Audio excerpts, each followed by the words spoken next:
بسم اللہ الرحمن الرحیم رب اشرح لی صدری ویسر لی امری واحلل عقدۃ من لسانی یفقہوا قولی۔ صحبت اور غسل جنابت۔ صحابہ کرام رضی اللہ عنہم کے درمیان غسل جنابت کا ایک مسئلہ زیر بحث آیا۔ ایک گروہ کہتا تھا کہ غسل صرف دخول پہ فرض ہو جاتا ہے، انزال شرط نہیں، یعنی واٹر ڈسچارج جو ہے وہ ضروری نہیں۔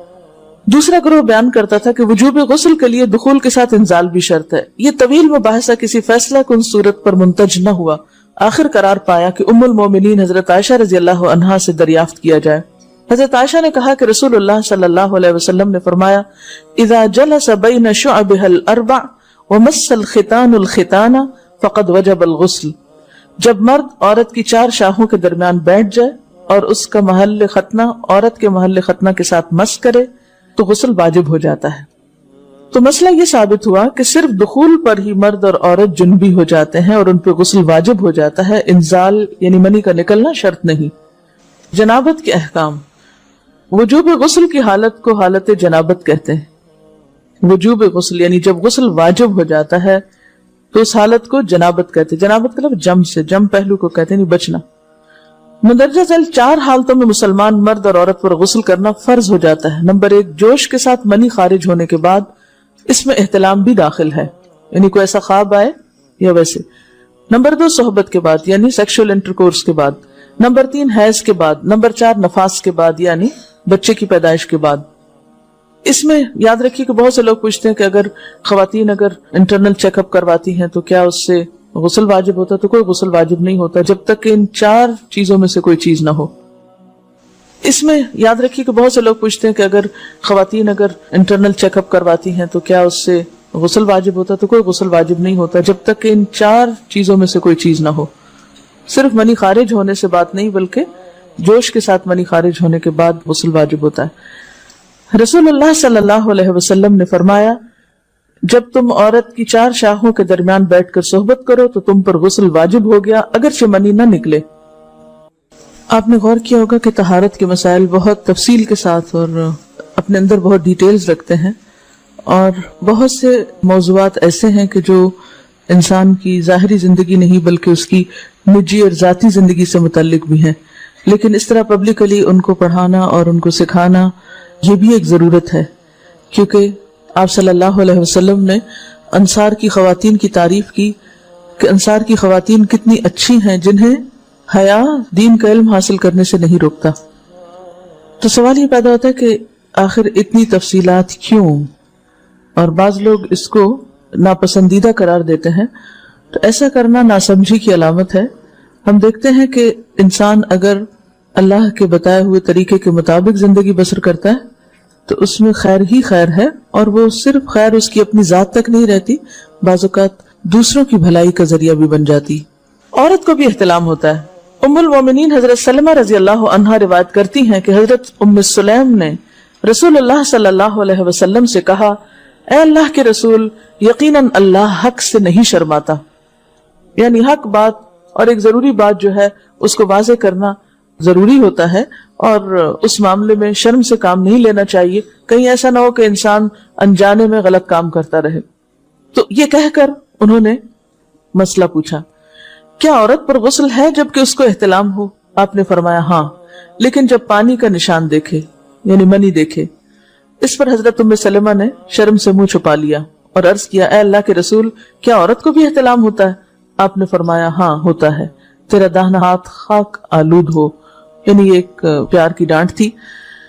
اور اس میں ہو سکتا ہے کہ مزاج کا فرق ہو، بعض خواتین کے ساتھ ایسا نہ ہو اور بعض کے ساتھ ایسا ہو، لیکن اس میں جو اصل چیز ہے وہ ایکسیسو واٹر ڈسچارج ہے۔ اس میں کہیں ایسا نہ ہو کہ لیکوریا وغیرہ کے ساتھ اس کو ریلیٹ کر دیا جائے، دونوں چیزوں میں فرق ہے۔ اور احتلام جو ہے وہ سوتے وقت ہوتا ہے، یعنی سو کر اٹھنے پر اگر انسان اپنے کپڑوں پر زیادہ ڈسچارج دیکھے، خواہ کوئی خواب یا کوئی فیلنگ یاد نہ بھی ہو، تو پھر غسل کرنا ضروری۔ معلوم ہوا کہ عورت یا مرد نیند سے اٹھ کر اگر تری یعنی نشان منی دیکھیں تو یہ احتلام کی علامت ہے، لہٰذا ان پر غسل کرنا فرض ہو جاتا ہے۔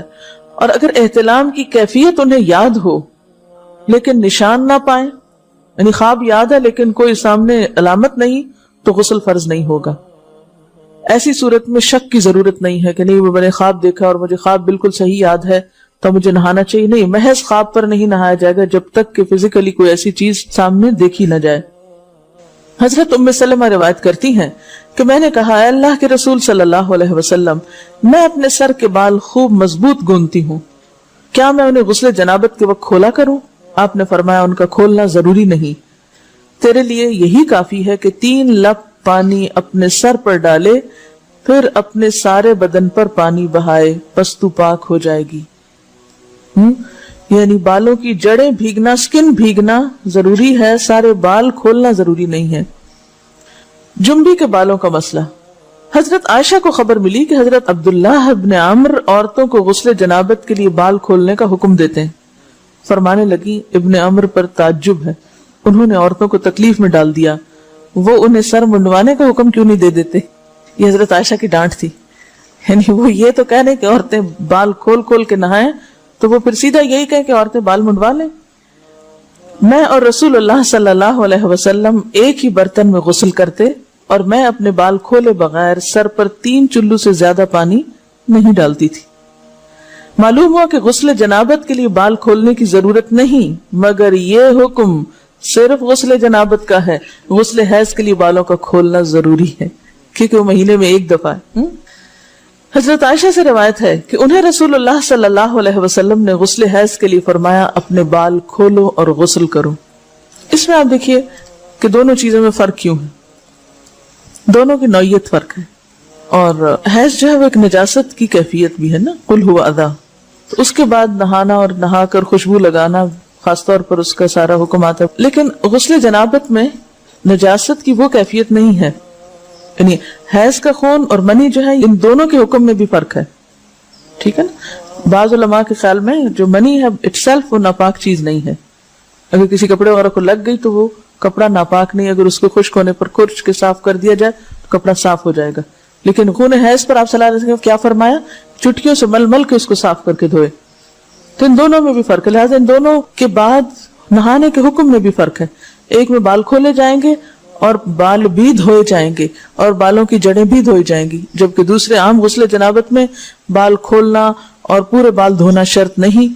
بہت سے بچیاں ایسی جن کی شادی ہوتی ہے اور اس کے بعد انہیں ان مسائل کا پتہ نہیں ہوتا, یا تو وہ شرم کے بارے نہاتی نہیں, یا نہاتی ہیں تو پھر وہ پورے بال دھو دھو کے سکھانے میں اور ان چیزوں میں اتنا وقت ضائع کر دیتی ہیں کہ پھر بعضوں کا شوہر کی نافرمانی اور آپس کے تعلقات میں ٹینشن, لوگوں کا خوف. تو اگر دین کا صحیح مسئلہ پتا ہو تو انسان ان تمام مشقتوں سے بچ جاتا ہے اور ایک نارمل روٹین کی لائف گزار سکتا ہے.